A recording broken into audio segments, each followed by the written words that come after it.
$3, $4 knife sharpener. Let's see what it does with this blade. Look at that.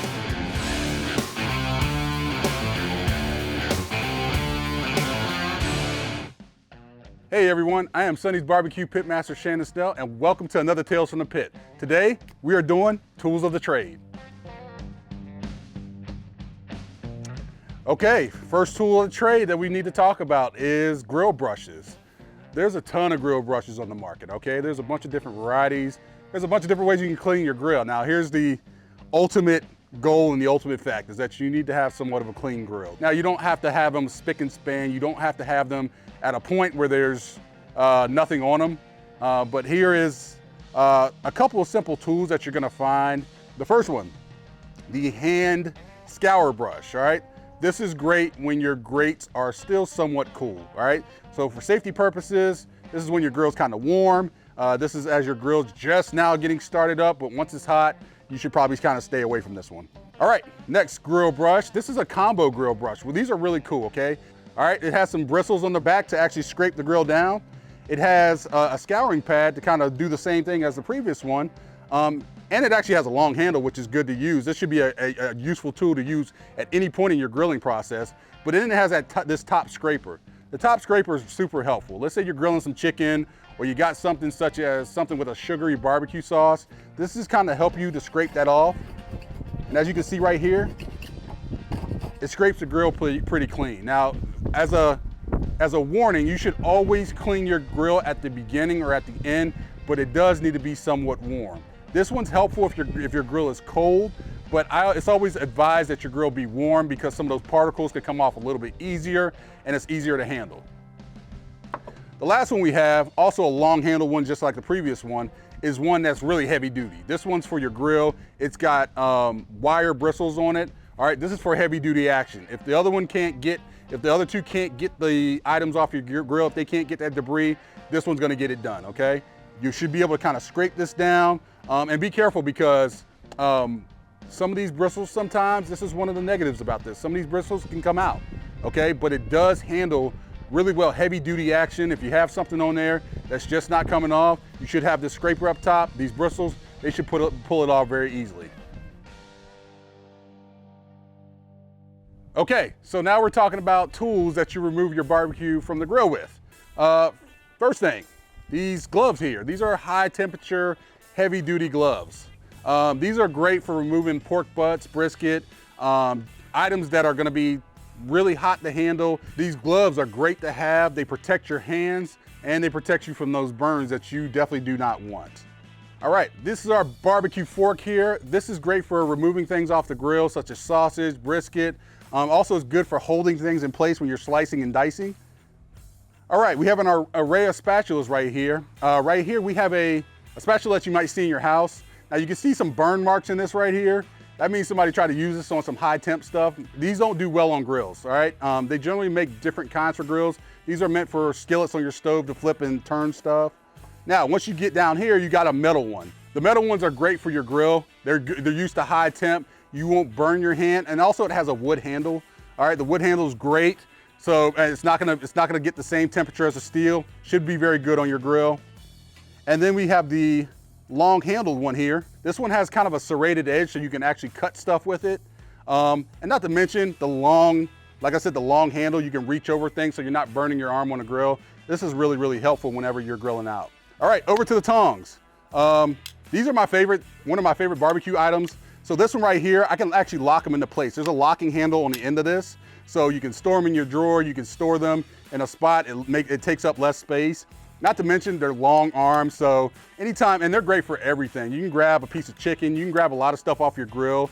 I always suggest one of the things that you get, whether it be a spatula or whether it be some tongs, grab the longer ones because you're able to manipulate the meat from a little bit farther distance and not having to burn yourself. And over here we have two other sets of tongs. Be careful leaving these on your grill. They don't have a silicone handle as these do. Leaving them on your grill, they could all be the same temperature. You could burn your hand, wouldn't feel very good. The smaller ones here, these are good for lifting out smaller things like hot dogs or chicken legs or chicken thighs. So it's always good to have these around for something that's gonna sit at the front of your grill and you're not having to reach over a bunch of stuff. All right, now we're gonna move on to our next tools. thermometers are a must-have. It is the #1 must-have tool in your barbecue accessories. The one that's sitting here in front of me, this is old school thermometer, okay? You can just kind of pull this one out of a sheath. And a lot of times you'll see like chefs around the world that'll have them hanging on their jackets or hanging on their shirts, because this one is what this is old trusty, this is old faithful. It doesn't need a battery, it doesn't need any of that stuff. It just needs to be calibrated, which to calibrate a thermometer, you drop it down in 32-degree water. Once it hits 32 degrees, it's calibrated. That's a calibration of a thermometer. But this is old trusty, and this is what most barbecue chefs, chefs in restaurants use around the United States and around the world. Next, I'm gonna move to the digital thermometer. Now this is more of really a barbecue thermometer. This is one of the ones that came along a little bit after this one. It gives an instant computer reading. It needs batteries, so that's the only downside to it, but it's very accurate. It's super accurate, it's super helpful, and a lot of them are very compact. Like you can see, instead of like this one having a long probe on it, this one you can fold down, you can fold it back up, cut it on and off. You can actually change the degrees from Celsius to Fahrenheit with just a change of a button. So super easy, super helpful, and it takes out all the working if you want to kind of do some conversion. So now we're moving up the little bit of the technical scale. And this is one of the ones, this is actually one of the ones, it's my favorite. This is a barbecue temperature alarm. All right, it has wireless capabilities because it has also a wireless screen to tell you what the temperature is up to 1,000 feet away. Now you can set a high-low temperature on this one, saying, hey, let's say I wanted to get my brisket to 205 degrees. I can set the high alarm to 205 degrees.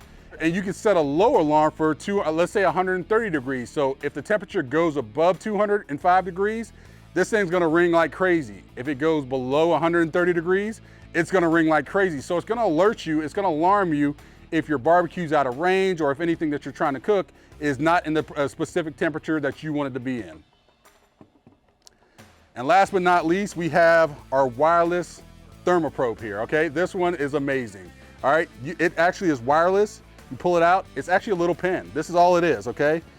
It hooks up to your phone, all right? And it can go up to ranges of 1,500 feet. So it's really nice to have, especially if you're inside and you're preparing something else. Same thing with the wireless temperature alarm. It just sends an alert that says, hey, if it went above a certain temperature, if it went below, or if it's right on where you need it to be. If you want to see our meat thermometers in action or check how we use these thermometers, click on the link down below where we have that video for you. Now we're going to move on to our next set of tools. All right, so we're going to get into some of the most commonly used tools here, and we're talking about cutting boards and we're talking about knives, and we'll address the sharpeners here in just a few minutes and why they're so important. Let's talk cutting boards first. This is what you're going to find if you go into a lot of your normal grocery stores. It's a wood cutting board. These are great. They look good. They generally hold up a long time. The only problem I have with these is that sometimes they are not free of bacteria, and they're sometimes hard to take care of. Once you get some really deep divots in them, bacteria, whether you're cutting up chicken or if you're cutting up something like pork, it can get really caught down into the grooves, and you're not really supposed to wash cutting boards all the time. You're supposed to kind of let them just marinate, and you're supposed to put oil on them. So sometimes they can be a little bit of a hazard, but they look great. And they generally hold up pretty well until they start getting some pretty big grooves and divots in them. And this is another cutting board that you'll find at some home goods stores, and you'll find them at restaurant supply stores. These are kind of like a silicone cutting board. These things are durable. I mean, you really can't break it. Knives slide off really well. They slide off easily. There's really no downside to this. Another good thing about this cutting board is that it sanitizes easily. You don't have to put any wood oil on it. It won't warp if you leave water on it. You can cut off of this one. You can cut chicken on it. Put it in your dishwasher. It's dishwasher safe. So this is a big advantage of this. I urge everybody that cuts on a cutting board to have one of these around, whether you're cutting or whether you need it, or whether you need it now or whether you don't. Okay, my favorite, the knives, okay? The knives are, I have a plethora of knives. All of these right here are my knives. They all do something different, right? You don't generally if you go into a pitmaster's house, you won't find just one knife. If you do, he's probably not a real pitmaster. And I'm just gonna call you out on that. You'll find a variety of knives in the house. You'll find the knives that do different things. And I've got some of my favorite knives here of what they do. Okay, so this is a cleaver, right? This looks like something out of a horror flick, right? A horror movie. This thing is great for chopping. It's great for, like you might see at some of these old school butcher shops, you may see in some of the old school barbecue stores where you see the guy behind the counter and you see him just kind of chopping stuff. It's great for chicken, right? They cut right through the bone. Matter of fact, like instead of sawing through a bone or trying to cut through a bone, these things have a lot of power behind them. This blade weighs quite a bit, so there's a motion you're coming now. So when you're chopping, think about it like an axe. I mean, this is probably the head of the axe, and when you're coming down, it chops things evenly and clean. This is one of my favorite knives because this is a carving knife, and more specifically, this is made for brisket, all right? Anything, maybe brisket, prime rib. It's so long because of the fact that a lot of times brisket's really wide, prime rib really big. You won't get through it with a normal knife. All right, you may have a knife in your drawer that's just, it won't reach the length of a prime rib or won't reach the length of a brisket. This is what this is for. It's actually to shave stuff off. If you go to Brazilian restaurants, this is what you'll see. They're shaving off the ends of that beef or pork or chicken. Really useful knife, and it's great for, like I said, carving stuff. Now, this is the universal knife. This is a 12-inch chef knife. This is so good. You'll see this in restaurants. This is great for cutting ribs. This is great for cutting chicken. Actually, it's long enough to cut brisket. Sometimes you'll see the 7-inch versions, but the nice thing about this is that it has a raised end on it. So when you're cutting through, you actually tip down and you can cut through something without the entire blade being on the ground or your knuckles hitting the board. That's super, super helpful. So this is probably the universal knife. This is the way I like to call it because it's good for everything. You could find, if you have to have one knife in your drawer, you say, hey, you have to choose a knife to have for the rest of your life, I urge you to choose a 12-inch chef's knife because it does everything. This is a longer boning knife, and more specifically, this actually is really useful in skinning fish.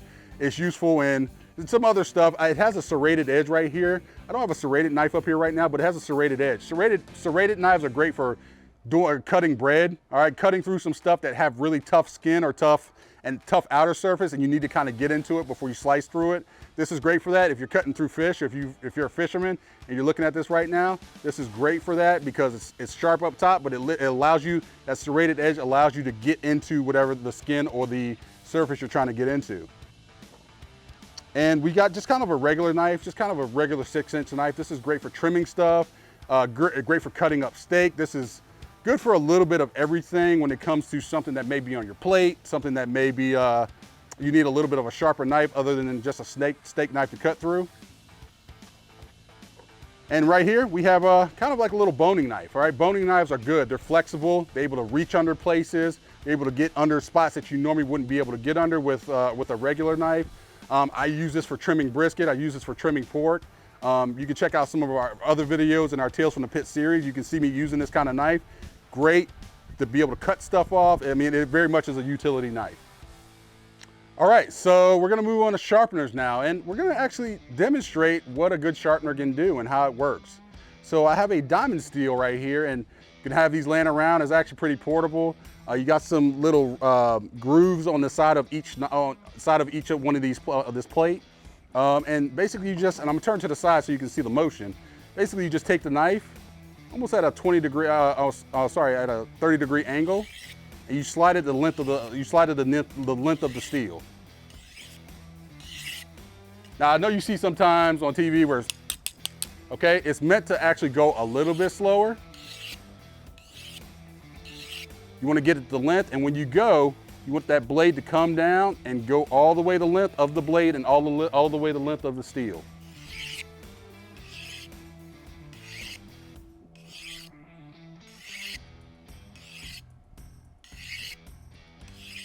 Okay, that's all you need right there. So we got some tomatoes right here. Now I want to show you how sharp that was, all right? Just gonna take this. Now I didn't sharpen these before because obviously we were gonna do this during, but watch this. Watch this tomato. I'm just gonna put the knife down. I'm gonna go right through. Okay, so the next sharpener we're gonna show you are the stones. All right, stones are awesome. All right, they used stones back in the day to sharpen their blades back in the day, whether it be katanas or swords. I mean, this was the method that they used to sharpen. We're gonna take our knife here. We're actually gonna take our chef's knife. Now, the stone, they have to be wet. They have to soak for probably about 8 to 10 minutes, okay? So make sure they're soaking for 8 to 10 minutes before you use them. Now, the same thing is, sometimes these stone kits come with like a little lifter where you can place it on the edge of your knife and it keeps it at a perfect range. I've done this a few times, so I know exactly where it needs to stay. So you can just take your knife and just sharpen the edge of it. And on the same side. Now, if you take a look at this, right, you see some of these shavings on here that are coming from your knife.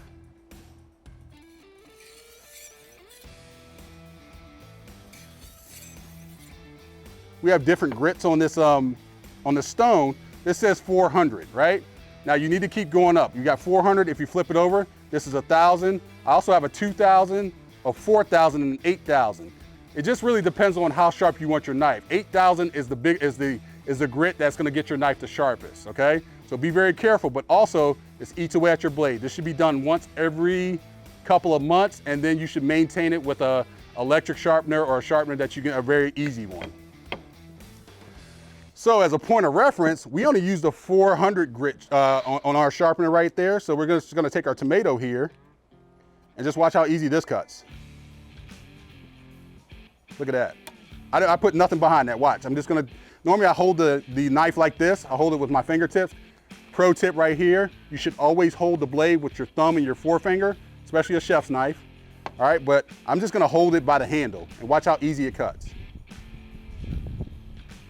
Right? That's what that stone can do. And just imagine if I went down to 8,000 grit, okay?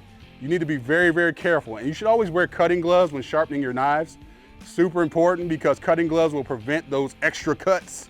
They'll prevent you from getting really hurt. People have chains, the chain gloves that work really well. So if you're not really used to sharpening your knives, have somebody do it for you. Otherwise, make sure you wear cutting gloves. Okay, now we're gonna go on the flip side, okay? Now this is a knife. Take a look at how beat up this knife is, okay? It's not gonna cut very well. Matter of fact, I got my tomato right here. And now watch this. Gotta kinda, look at the cuts that it's leaving on that. Okay, it's squeezing down my tomato. It's kind of bad, all right? Especially when you're going for presentation, you're going for safety. This is not gonna get through brisket fat. This is not gonna get through pork fat, okay? We're trying to get through a regular tomato here, okay? So this should be easy. The skin of a tomato is much easier to get through than it is gonna be the skin of a brisket or the fat on a brisket. So one thing I can tell you to do is go to your local home goods store and get this. If you don't wanna get a stone, if you don't wanna get a steel because you feel like that's a little bit intimidating, you got this little contraption right here, okay? This is a little mini sharpener, okay? You're just gonna run it through two, count them, two little grooves here, okay? It's really safe because you hold it with your fingertips, or you hold it with your finger and your middle finger and your thumb, and you just hold it here. And you're gonna run it through the steel side, which is the right side. You're just gonna run that through 3 times. Just with medium pressure.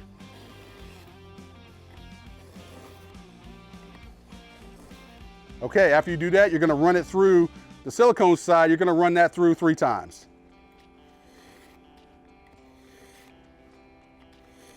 All the way through, so from the beginning of the blade all the way to the end. That's all you need. Make sure you wipe your knives off, all right, every time before you cut into something, okay? So I'm gonna take my tomato here. Now you just remember how hard I had to press down on that. Watch this, all right? A small little $3, $4 knife sharpener. Let's see what it does with this blade. Look at that. Look how easy that is.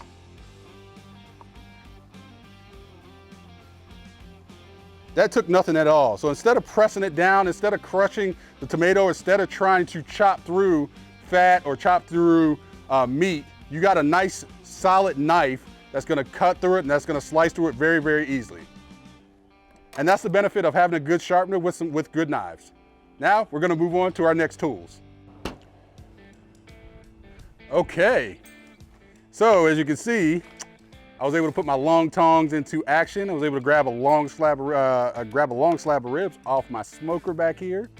But now we're gonna talk about tools of flavor, tools that add flavor to your barbecue. So the first thing I wanna talk about is this item right here. This is a mop, okay? If you happen to go to Central Texas and check out their barbecue, you're gonna notice them putting a lot of salt, a lot of pepper on things, but also using a thing like this, which is called a mop. This is a barbecue mop. Now, you may see bigger versions, actually like full-size mops, but this is used to actually inject flavor, whether it be a little bit thinner than barbecue sauce, but it's meant to mop throughout the entire process. Or it's meant to finish up with barbecue sauce, a thinner barbecue sauce. This is great because it adds a ton of flavor. It does just as well as a brush, which I'm gonna show you guys here in a second, but this is a really useful tool. Okay, so now I have here is silicone brush. This is the longer handle variety. These are super easy, super simple. These bristles, they're able to stand up against high temperatures. Okay, I have that one and I have this one, right? Both of these are able to stand up against high temperatures because generally you're gonna be putting sauce on your grill, sauce on your protein on your grill, just like we're gonna do now. And I'm gonna put it right here on my barbecue. These ribs are still hot. I don't wanna touch them, right? I don't wanna do anything with them. I don't wanna slather my hand across, slather, good word to use. I don't wanna slather my hand across this barbecue, this rub that I worked really hard to get. So I'm just gonna use a brush. And this is nice. I'm gonna slather this on half this side. And look how easy, look how nice that goes on. And normally you can knock away all the bristles, all the little brush marks, and it presents really nice, pretty barbecue. And like I said, this is great over the grill. If you don't really feel like getting in close and using your hand to slather it all over your barbecue, this is a great tool to have. Now also, we have sauce bottles, right? Sauce bottles are great to squirt on to any piece of your barbecue. Now, whether you're sitting at the table or whether like I'm gonna display right now with this brush. Now this is actually like a smaller brush. This is like a little smaller brush with different bristles. Still works really well. You'll find this in a lot of our restaurants, but you can kind of squirt the barbecue sauce on and it does the same job. Now, a brush is an imperative, it's an essential thing that you need to have, just because of the fact of if you like barbecue sauce, you're gonna need one. If you like any kind of mop sauce, you're gonna need one, okay? You don't want you touching your barbecue, obviously, for obvious reasons, we don't want you to burn yourself, but then it messes up the rub, it messes up some of the loveliness, some of the goodness that you work so hard to do. And last but not least, we have our shaker here, right? Now our shaker you've probably seen in previous Tales from the Pit videos. Our shaker is great for seasoning things such as brisket, pork, ribs, chicken. This provides an even coat. Look, I'm not a salt babe. I can't just sprinkle everything over the top of my barbecue. I need to make sure that there's a nice even coat, okay? That's what I can do here. Now, if you've ever been to Memphis, they got this thing called muddy ribs. All right, muddy ribs is barbecue ribs down, and they finish off with a coat of seasoning over top. So I'm gonna make some muddy ribs right now. And they let it normally sit for probably about 2 or 3 minutes and that seasoning will melt into there. Also another shaker bottle, we sell it at Sonny's Barbecue, all right? This is our dry rub seasoning. This is a great seasoning, number one, but it comes with a really nice shaker, like a little shaker with holes in it at the top. This is great. You can actually use the shaker, use up all the rub, which I suggest because it's a fantastic rub, but then reload it if you need to put another seasoning in it. Just use the bottle, right? It has two uses, two really good uses that you could use for your household. And by the way, if you don't live near Sonny's, go to sonnysbbq.com. They got those bottles on there, all right? Get a couple of them, because once again, that rub is phenomenal. Well, time for me to get these ribs back on our smoker, caramelize this good sauce on the top. We're gonna move on to our next set of tools. All right, so now we're talking about fire starters and fuel. It's neat for both, all right? You need to stoke your flame. You need to have some sort of heat to go, to cook your protein, to cook your vegetables, whatever you're gonna cook. Obviously, me being a meat guy, I'm gonna be cooking protein, so I need a great fire starter. First off, what I wanna start with is these fire sticks over here.